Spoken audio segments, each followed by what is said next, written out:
নমস্কার, আমোদরিয়া নিউজে আপনাদের সকলকে স্বাগত। আমি আবৃত্তি হাজির হয়েছি বেশ কিছু গুরুত্বপূর্ণ খবর নিয়ে। রেশন দুর্নীতি মামলায় জামিন প্রাক্তন খাদ্যমন্ত্রীর। রেশন দুর্নীতি মামলায় অভিযুক্ত রাজ্যের প্রাক্তন খাদ্যমন্ত্রী জ্যোতিপ্রিয় মল্লিক জেল থেকে ছাড়া পেয়েছেন। বুধবার তাকে জামিন দিয়েছে আদালত। সেই নির্দেশ পৌঁছানোর পরে সন্ধ্যায় জেল থেকে মুক্তি পান তিনি।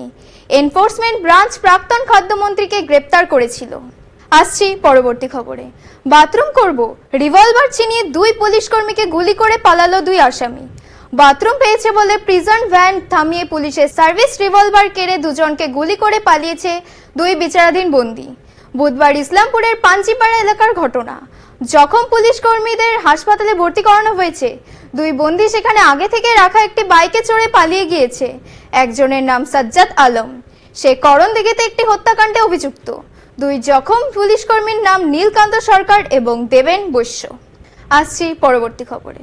মোহন ভাগবতের তীব্র সমালোচনা রাহুল গান্ধীর।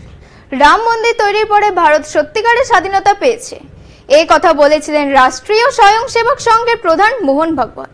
তা নিয়ে তুমুল সমালোচনা শুরু হয়েছে বিরোধী দলগুলির তরফে। লোকসভার বিরোধী দল নেতা ও কংগ্রেস নেতা রাহুল গান্ধী ওই বক্তব্যের নিন্দা করে দেশ বিরোধী বলে অভিযোগ করেছেন। বুধবার ইন্দিরা ভবন উদ্বোধনে রাহুল গান্ধী বলেছেন, মোহন ভাগবত যা বলেছেন তাতে 1947 সালে ভারতের স্বাধীনতা নিয়ে দেশবাসীকে অসম্মান করা হয়েছে। রাহুল গান্ধী বলেছেন, ভাগবত যা বলেছেন 1947 সালে ভারত স্বাধীনতা পায়নি, এ কথা প্রতিটি ভারতীয় ব্যক্তির জন্য অপমানজনক। এটা দেশের স্বাধীনতা সংগ্রামীদের অস্বীকার করার শামিল এবং তা দেশ বিরোধিতার পর্যায়ে পড়ে বলে রাহুল গান্ধীর দাবি। আসছি পরবর্তী খবরে। আলফা নেতা পরেশ বড়ুয়ার সাজা আরো কমালো বাংলাদেশের আদালত। আলফা নেতা পরেশ বড়ুয়ার মৃত্যুদণ্ড হয়েছিল এক সময়, গত বছর তা কমিয়ে যাবজ্জীবন কারাদণ্ডের নির্দেশ দেয়। বুধবার সেই সাজা আরো কমিয়ে 14 বছর করা হয়েছে। উত্তর পূর্ব ভারতের বিচ্ছিন্নতাবাদী সংগঠনের কাছে 10 ট্রাক অস্ত্র চোরাচালানের চেষ্টার একটি মামলায় আলফা নেতা পরেশ বড়ুয়ার সাজা হয়েছে।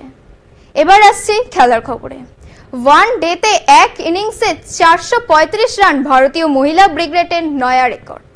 ভারতের পুরুষ দলকে টপকে রেকর্ড গড়ল মেয়েদের টিম। বুধবার আয়ারল্যান্ডের বিরুদ্ধে ভারতীয় মহিলা ক্রিকেট টিম এক ইনিংসে করল 435 রান। ভারতের পুরুষ মহিলা নির্বিশেষে ওয়ান ডেতে এক ইনিংসে এটাই সবচেয়ে বেশি রান। ভারতের মহিলাদের ক্রিকেটের সবচেয়ে দ্রুত সেঞ্চুরি নজির গড়লেন স্মৃতি। টসে জিতে প্রথমে ব্যাট করার সিদ্ধান্ত নেয় ভারত। শুরু থেকে ঝড় তোলেন স্মৃতিরা। ওপেনিং জুটিতেই উঠে যায় 233 রান। প্রতিকা রাওয়াল করেন 154 run.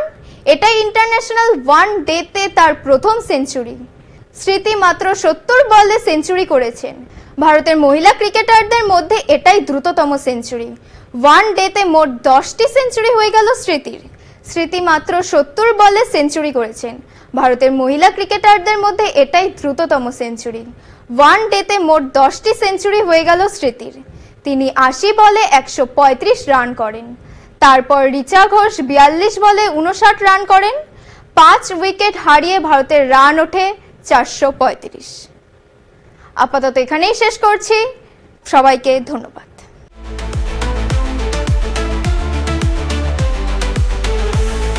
আমোদরিয়া news, Voice of the Marginal.